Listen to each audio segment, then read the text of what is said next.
Okay. Welcome. I'd like to welcome everybody here today to the City of East St. Louis and the City Council Chambers. It's a very exciting evening for us today. It's a very exciting evening for us today. I'm gonna wait.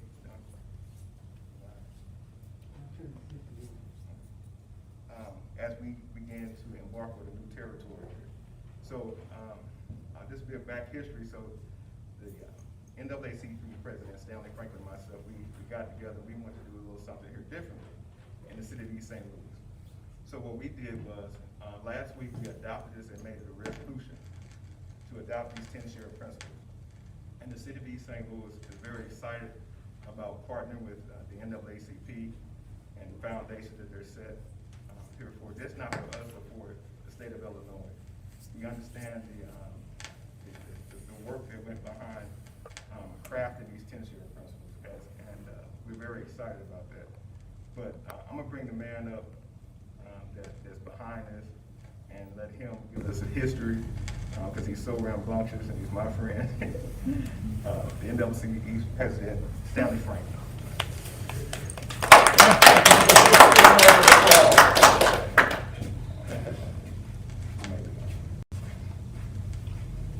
Give it up.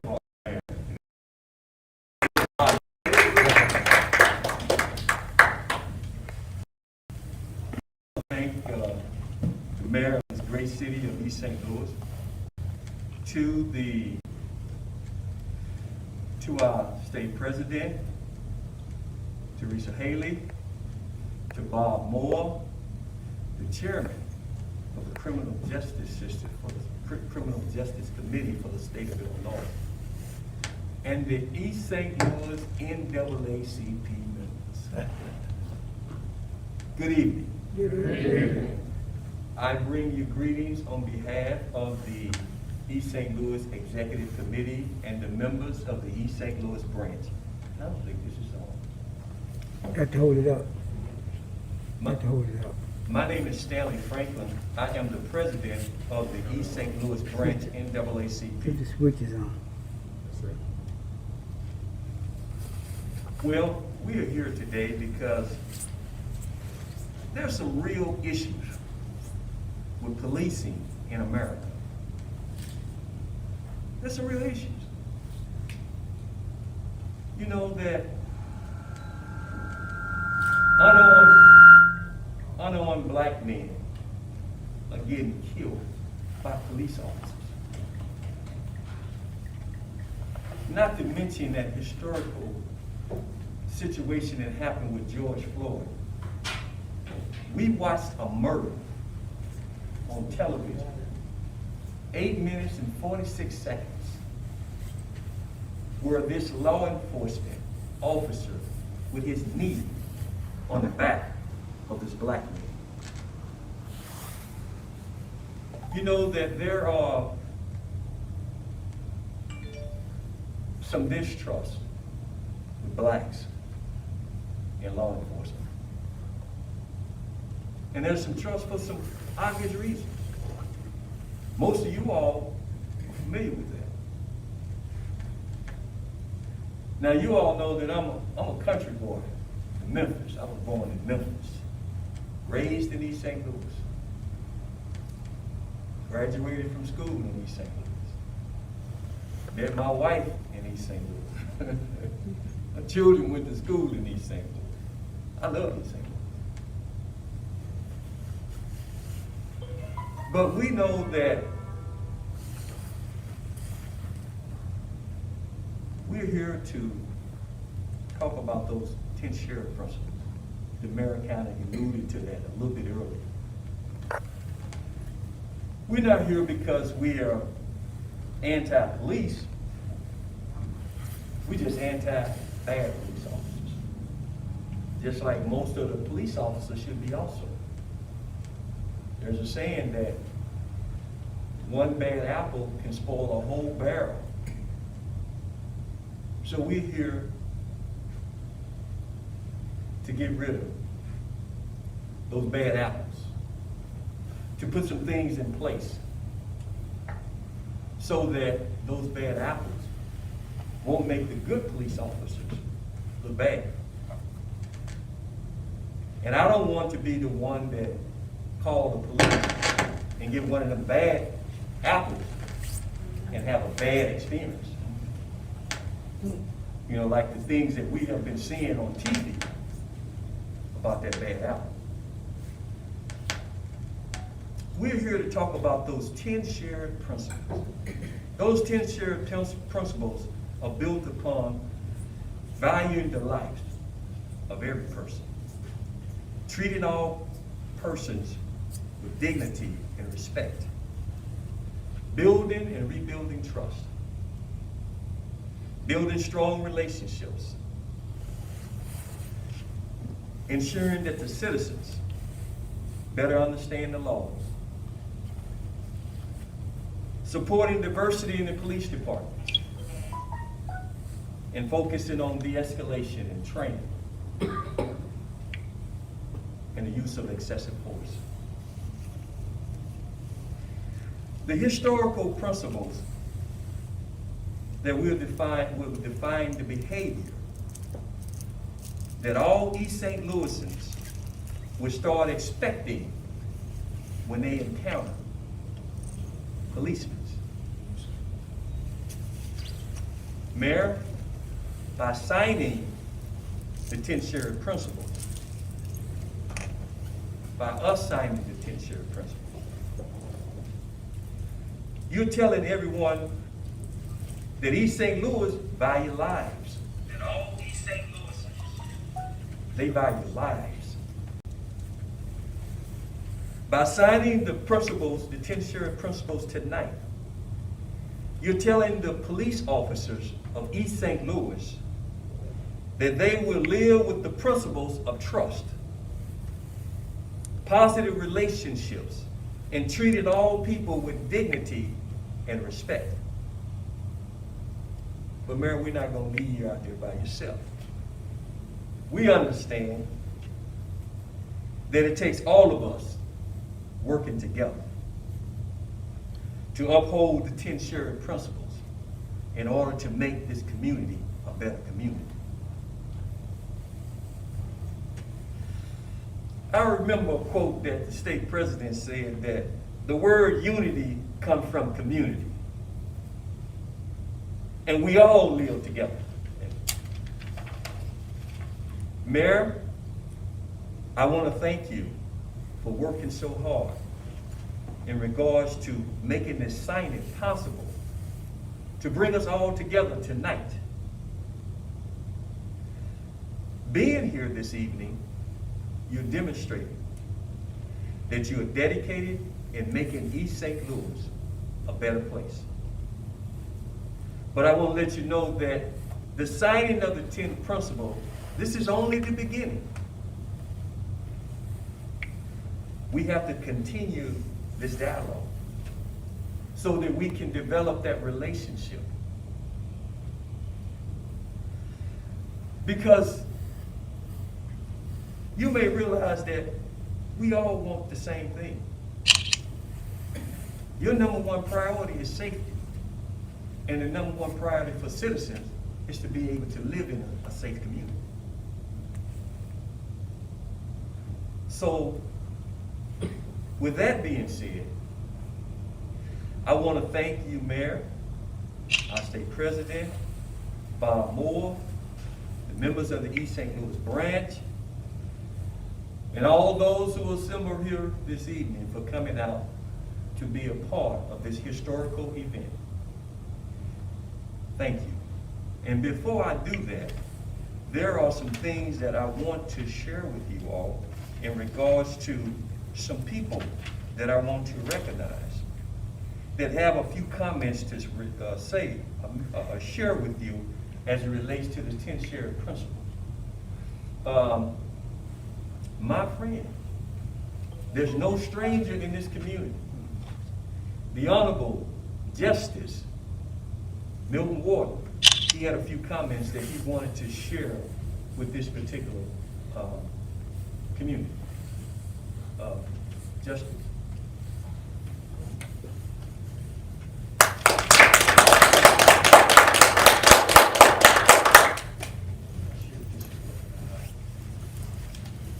I'd like to commend the East St. Louis chapter of the NAACP, Mayor Easton, our community leaders for engaging in this unheralded but enormously important initiative. It is so important that I have been appointed head of a committee to deal with rebuilding confidence in the legal system in the criminal justice area. And this has been the program that I've preached about, that I've told the people in Chicago about, that I've told the Illinois Supreme Court about. Last June, the Illinois Supreme Court issued an unprecedented statement recognizing that inequities exist, that we all know exist. It called for equal treatment. It called for the system to work hard to address the inequities that we all know exist. Chairman Franklin, with this initiative, has shown the way, not just with the police department, but as he said, this is the beginning. Chairman Franklin, I want to invite you to do the same thing. Put together a list of principles for our judges, for our legal system. And we're going to go up to Belleville, to the Supreme Court, and we're going to ask them to make the same commitment to fair and equal treatment that we're asking the police officers to do. Because many times judges set the tone. People get away with things because there is a higher judicial situation that, if not encourages it, tolerates it. This is unbelievably important. This is the mechanism that the Supreme Court has talked about, but didn't know what they were talking about.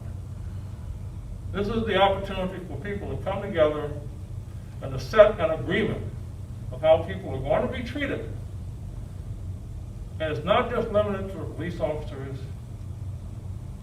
It's even more imperative that our judges make the same commitment.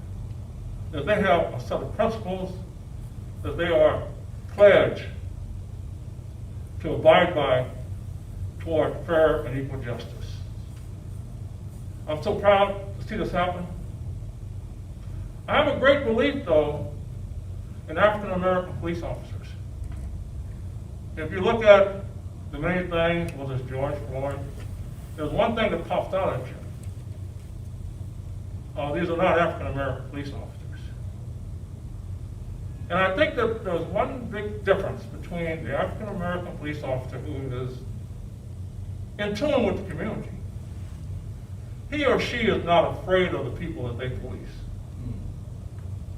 They do not get up in the morning saying, well, my biggest job is to come home tonight. And I know that if I look at a situation, and if it's any kind of a threat that I perceive, then I'm going to come home tonight. And I know that there's going to be a justice system that backs me up. So again, I applaud that, and I applaud your commitment when you say this is just the beginning. Because there's other work we need to do, and I'd like you to target the justice system and judges and come up with an agreement, a set of principles that you can put on the door to the courtrooms so that every litigant, every poor person, every black person, whatever, when they come there, this is the agreement here. And if it's not fulfilled, they'll know that they're not being treated right by the system. Mayor, congratulations. Chairman Franklin, congratulations. Thank you.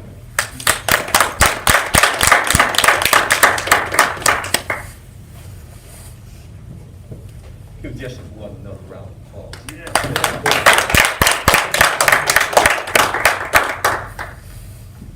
Any important event in my life starts with a prayer, which we did start with a prayer. But we didn't forget those. We got Bishop Wardell. He wants to come and give a few words and share a few comments as it relates to the 10 shared principles. Bishop Wardell.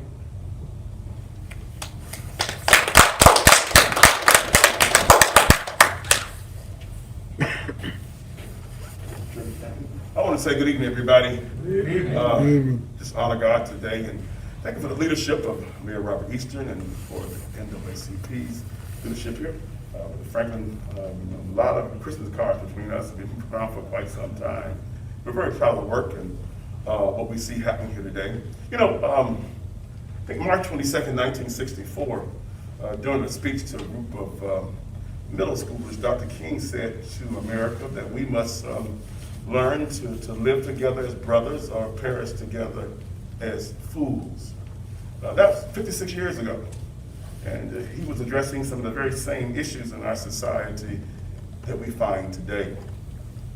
I don't think that knowing right has ever been the problem of our communities, of our leadership. I don't think that knowing right has ever been the issue with our white brothers and sisters, our police officer, our judges. I think the issue has been doing right. I'm not sure that you can legislate a conscience. I'm not sure you can vote people to become better people. I do believe that we need to be much more vocal and resolute in our determination for change. But I think it happens on individual levels. I really believe in my heart that it's how you treat somebody, how we reach across our yards and in our jobs and in our vocations to build individual relationship with people. I am greatly troubled at what has occurred in our nation's capital on January the 6th. Never realized democracy would mean so much. So it's my prayer today that this 10 shared principles will become more than just a shared thing. But tonight we're missing the very population that we need to minister to. I don't see anybody that don't look like me in this room tonight. And black folks, we cannot fix racism. It's not our problem. We're going to have some hearts and some commitments of individuals who are intolerant, as the judge says, and who looks the other way at these matters. So it is a prayer time tonight. We pray that without the help of God, this cannot be accomplished. The enemy is constantly sowing discord. And so I pray tonight that this moment would turn the hearts of men and women towards the Lord, towards some state of community that goes beyond color lines and racial differences. And that when we pray, thy kingdom come, we're saying that and we want God's kingdom to be established. And for God's kingdom to come, we must be willing to let our kingdom depart. So we are praying for a new earth and a new heaven tonight that begins in the hearts of men and women right here in this room. God bless you. I pray God's richest blessing upon all these endeavors. We look forward to see what comes in the very near future towards success. Thank you very much.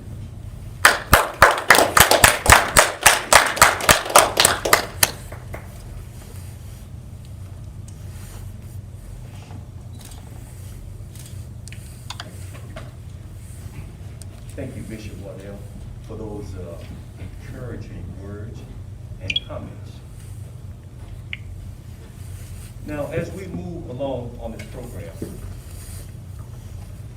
there's a person that I'm getting ready to introduce that's no stranger to our community. Most of you all, you see her every year at our banquet. She has not missed a banquet since I've been president. I don't think she has. Every year she comes to support us, regardless of what's going on in this country.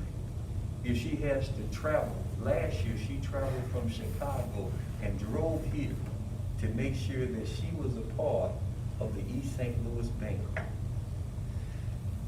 This person that I'm getting ready to introduce is not only known in the city of Springfield, not only in the state of Illinois, but all over the country.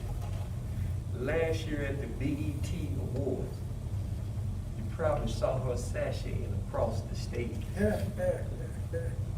She was the first person in the country to win the Activist of the Year award.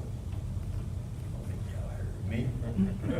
She was the first person to win the Activist of the Year award.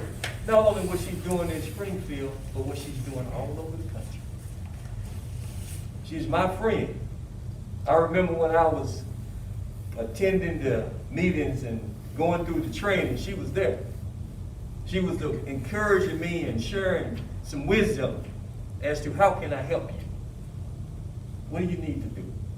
We need some young blood. You know, she was that motivation and that whispering in my ear about, let's get this thing done. And now she is the state president for the state of Illinois, my friend, Teresa Hayes. Thank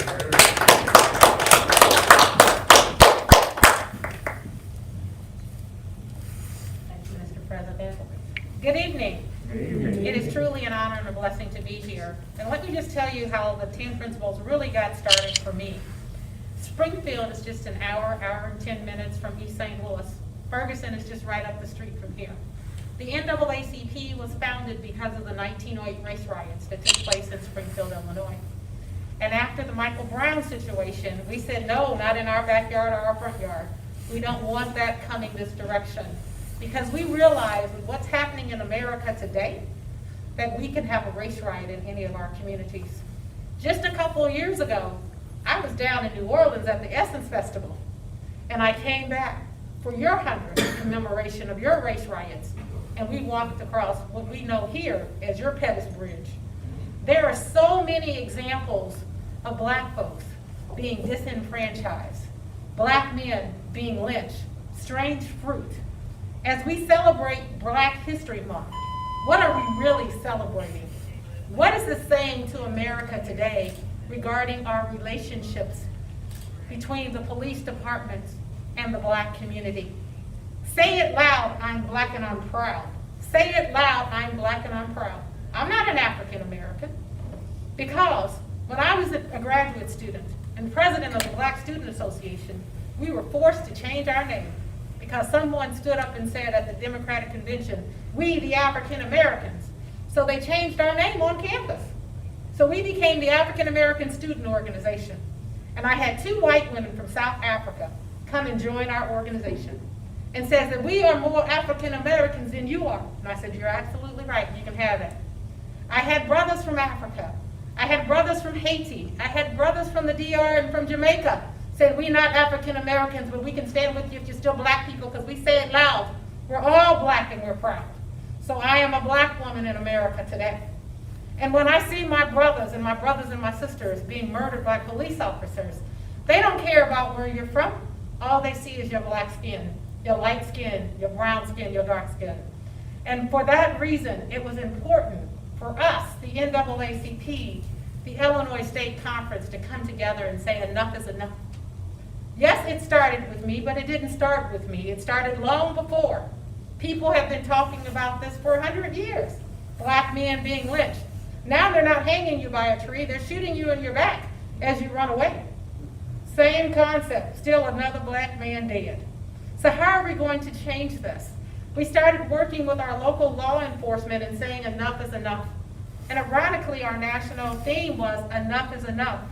I can't breathe. And how do we begin to change things? So we said, let's develop some shared principles. And we got together with the Illinois Chiefs of Police Association. My predecessor, George Mitchell, started this process in terms of their conversation, but they were just having a conversation. I am a doer, so I came in and said, let's get this party going. What are we gonna do? So we got together at some of the police conventions and said enough is enough. We brought our NAACP presidents in the Chicagoland area together with police officers, black and white. We wanted those black police officers to share with us their stories when they weren't in their uniforms and they were being stopped by the men in blue. And they were horrified. A lot of them were beat down and harassed the way our black brothers and sisters are on the street every day. We wanted our white officers to be able to share with us what are their fears, their myths, their stereotypes about black men. Why are you a police officer if you're taking an oath to swear to protect, but instead you're hurting and harming? How do we break this stereotype down? How do we get past these barriers? So we started having dialogue, and we started out with a dialogue called Let's Talk. Whatever was said in the room stayed in the room, because we wanted those white officers and those black officers to feel comfortable about what they were discussing. A few years later, we got together and we changed it to the World Cafe. Bob Moore, my criminal justice state chair, who I'm going to bring up in a moment, I said, Bob, I need you. Bob is a retired U.S. Marshal. Bob is a retired Illinois State Police officer. Bob is a retired police chief from Jackson, Mississippi.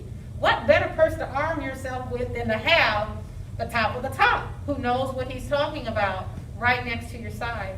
And I want to say, Bob, I am so grateful that you took on that leadership position for me 5-6 years ago when I became the first black female to be president of the state conference and the youngest person. And that meant a lot to arm myself with people like Bob, President Franklin, and everyone else who was willing to get on board and say, we see your vision and we're willing to support you and make it happen. So at this time, I want to turn it over and just bring up Bob Moore, if you don't mind, Mr. President.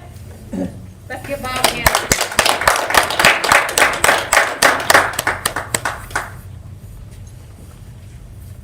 Teresa, look at me, speak up. Thank you.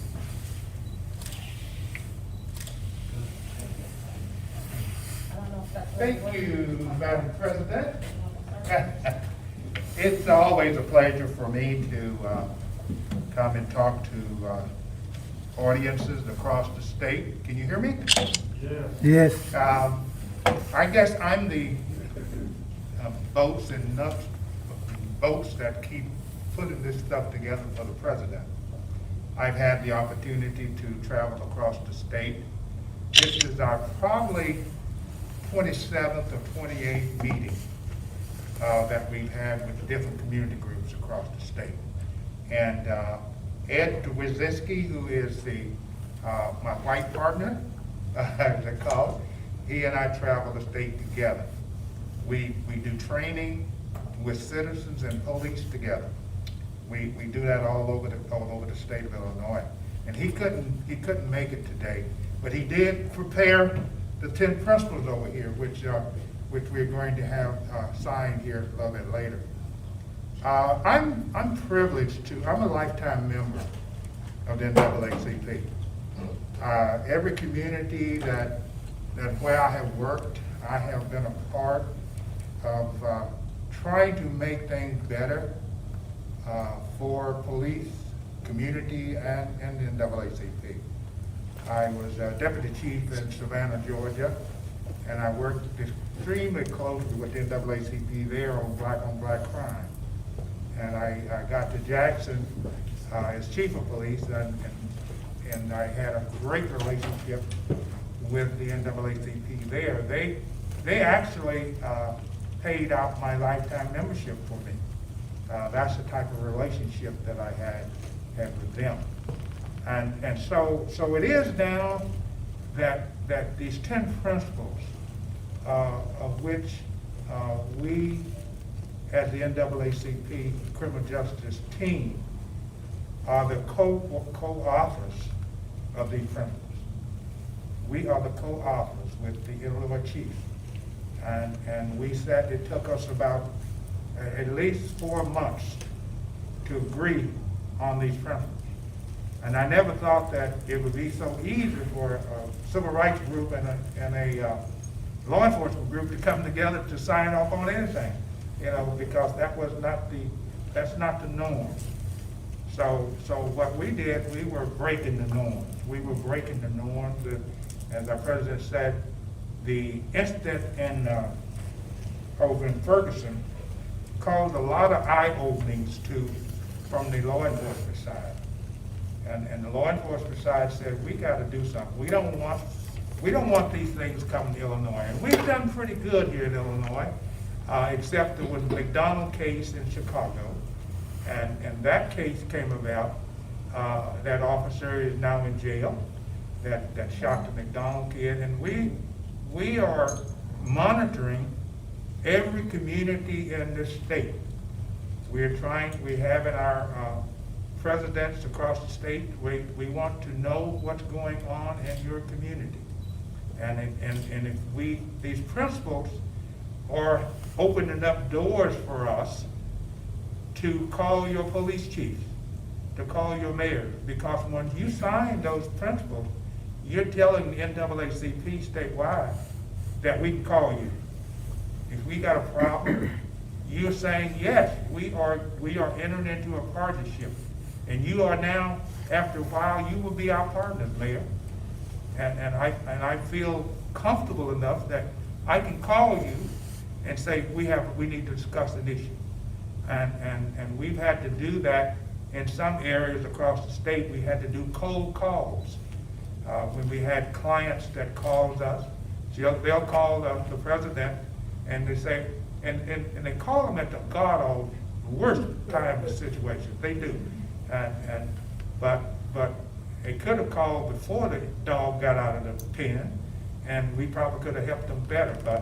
But those are the things that happen. But we're talking about behaviors, and President Stanley talked about the 10 principles as being defining behaviors. And that's what we are going to hold you to. You hold your police department to that, but we're going to hope that, from accountability standpoint of view, that you as the mayor and your city council are going to hold your police officers accountable for every one of the 10 principles that are there. Now, there are some things that the community, the 10 principles are saying, the community is saying there's some things that we're going to do.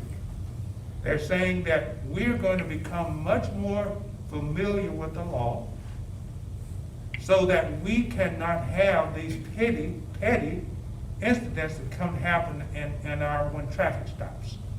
We're going to become familiar with the law. If I tell you that you need to get out of the car, and I have the law behind me to tell you to do that, you need to get out of that car.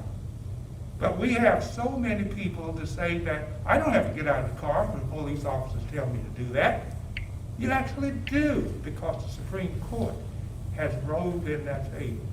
So but now you have something that you can help hold police accountable.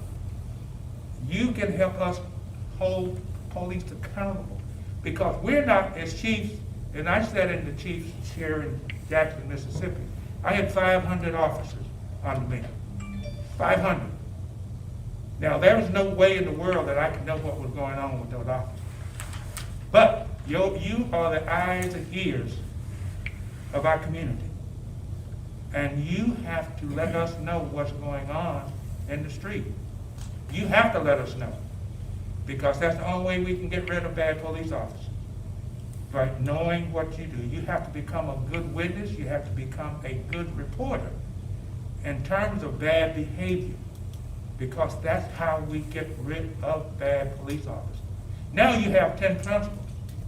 Now you say, if you get stopped and you say, oh, that officer treated me rude, that's not in concert with what the principles are saying. We're saying you're going to be treated with dignity and respect. That's what you ought to tell us. And so, some of this stuff is subjective term, but it's also a first term of accountability. And that's what we want to have. We want to have accountability for our police officers. We pay them well. We expect to be policed. We expect to be protected. But we expect to be treated with dignity and respect. And we also, some of the things that we have found, and that we citizens across this state has told us, that they want a relationship with their police department. They want a relationship with the officers on the front line. On the front line. Because, and I had an occasion, I'll share, I was in the barbershop yesterday, and a police officer came in and he was talking about a missing person. But he came in, didn't even introduce himself, and just said, are you who you are? And never said, his attitude was not what we would expect in terms of, even though he was doing his job, but he didn't even say, hello, I'm Officer Rawl, I'm Officer John Doe. He didn't say any of that. And we can beat that. We can beat that. But I was also in the barbershop there, and the barbershop owner said, I've been here 21 years, and I've never had a police officer, beat officer, stop in and say hello. I've never had a police officer stop in and say hello. 21 years. That is not good police-community relations. So we're saying that we're gonna improve police-community relations because we want to know who our police officers are. We really do. We need to know, and they need to know who we are. So I've had a lot of experience in the law enforcement field, and I've had a lot of experience in the civil rights field. And we are so pleased to be here with you all tonight to sign this set of principles. And I know that you all are going to broadcast them throughout your community, and I know that they'll be hung someplace in the police department, like they are in many police departments that we see. And we're just thrilled to be able to work alongside our state president. She and I go to the same church. She was a youngster when I was when I was on the board, but she has grown up. She has seen me grow up, and I've seen her grow up. And so we're just pleased to be able to stand beside her and let her use my expertise for the betterment of the organization. Thank you, President and the Mayor. So turn it back to you. You all signing of these principles in which you'll be moving forward. So I think we'll.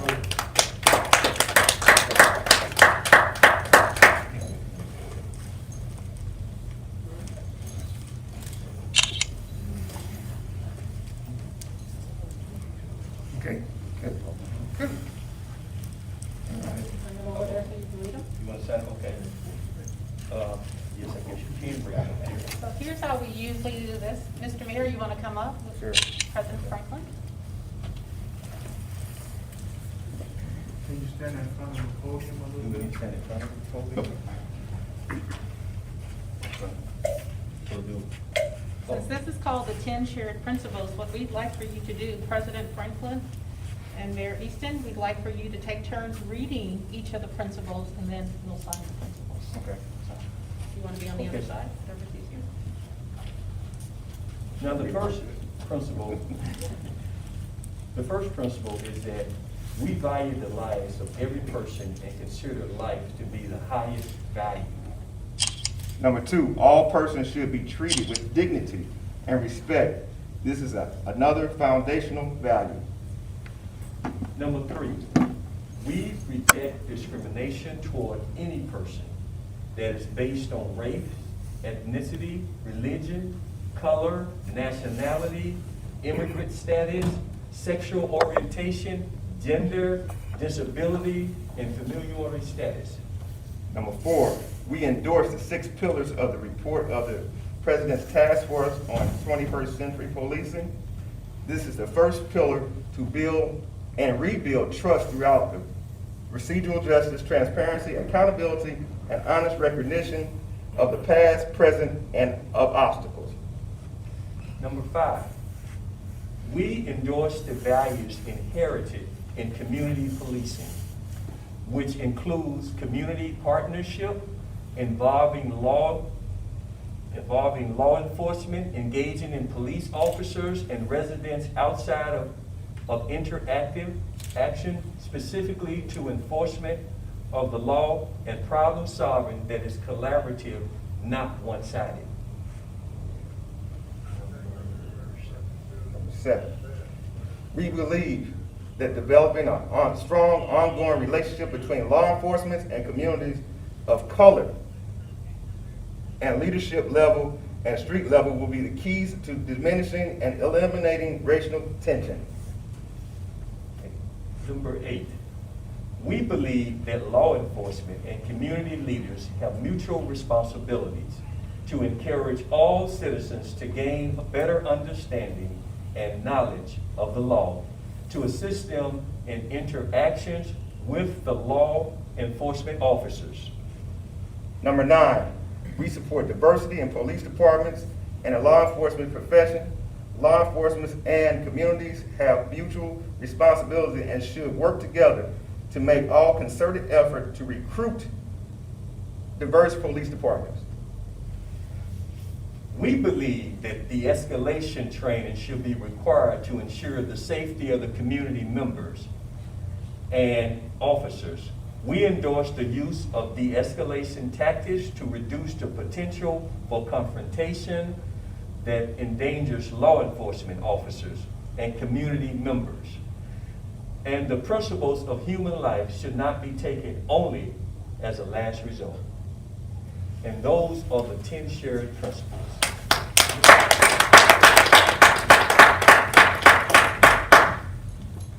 So I just want to add to all those watching again, the city of East St. Louis did adopt this as a resolution.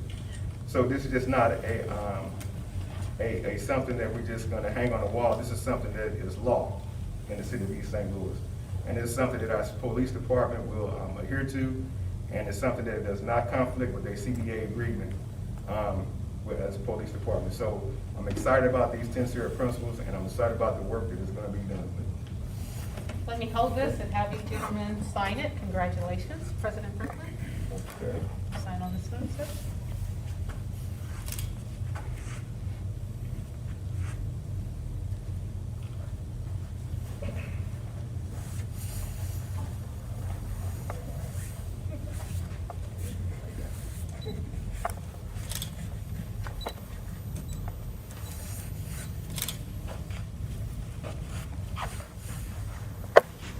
He gonna go.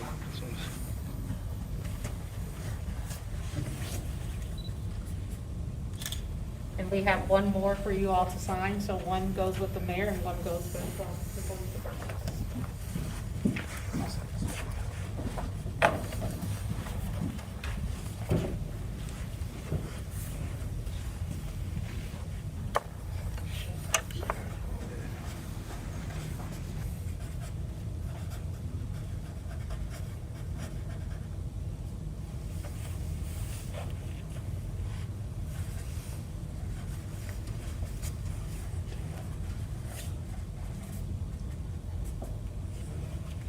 Congratulations, gentlemen.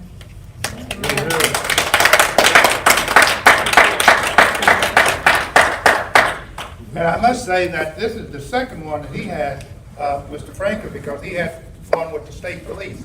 We signed agreement with District 11 here several months ago, and we are expanding all these things.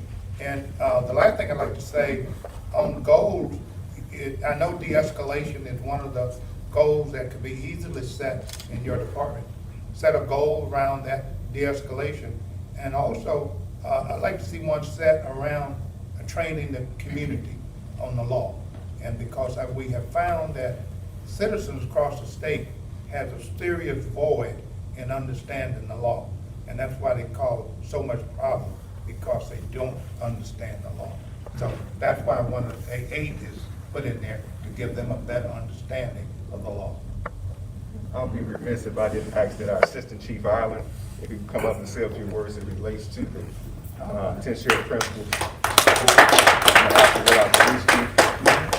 How you doing? You know, I'm sorry, I'm Assistant Chief Ontario Island. In listening, I was hearing something that made me think of a meeting that I went to over in St. Louis, Missouri, with the mayor, chief of police, and a lot of brass. At the end of this meeting, I'm not going to make this long, but at the end of this meeting, they asked us, me and the chief, from this small city of East St. Louis, how do we do? And we was like, how do we do what? How is it that a town with what they call so much crime, how is it that your officers are not getting in shootings with other citizens? And I had to cut Chief Perry off real quick. I said, let me answer this. I said, one of the reasons why is because a lot of our officers that are here, 90% of them are African American. I'll say 95, to be honest with you. And the judge hit the nail on the head. We don't wake up afraid of our own citizens. We're not quick to jump at our guns, because we were brought up with a lot of our citizens. Their children, we knew them since they was 2. Now I'm talking about something 25 years ago. We knew them. Now they're 22, 27. It's very, very, very, very important to have a community relationship with the people in your community. It's easy. When I first started, I was a COP cop, community-oriented policing. We was doing some things that people had never seen in East St. Louis in a while. Just as, I'm sorry, I forgot your name, sir. Just as Bob Moore stated, you got to know the police and the citizens, not only in your community, but the businesses. We was walking the beat downtown, out of our vehicles, walking the streets. We was on bicycles, and we ride through the projects because they assigned us to what they call the worst part of the city, the housing complex. And we was out there walking, knocking on doors. We had plenty of doors slammed in our face. But we was doing what? We was establishing a relationship with the community. All the doors wasn't slammed in our face. We was welcoming people homes to sit down on their couch, to talk to them about the issues within the community. These are things that we was doing that I wish we could go back to. So I just wanted to let you know that. And the chief and I, Chief Kendall Pelvick and myself, a lot of things have slowed down because of this COVID thing. We're not able to get out and shake hands and talk and get our people out there, our officers out there to do the same right now because of this. But I can tell you this, I can promise you, the mayor had made it a point. I'll never forget this. This is why I raised my hand when he said, hey, I want you to be my assistant chief. He said he wanted his corners back. We want his corners back, but within a good relationship with the community. Thank you.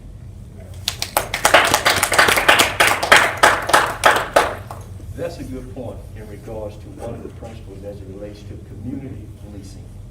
Very, very important. And the reason why that you have officers that are not of color, they're scared of the people that they're serving.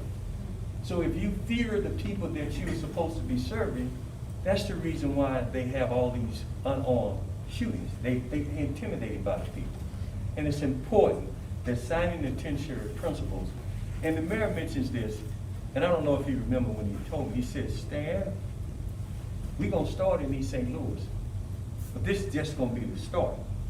We're gonna have to take this show on the road. This 10 sheriff principles. So yeah, and this is just a start. We have lots of work to do.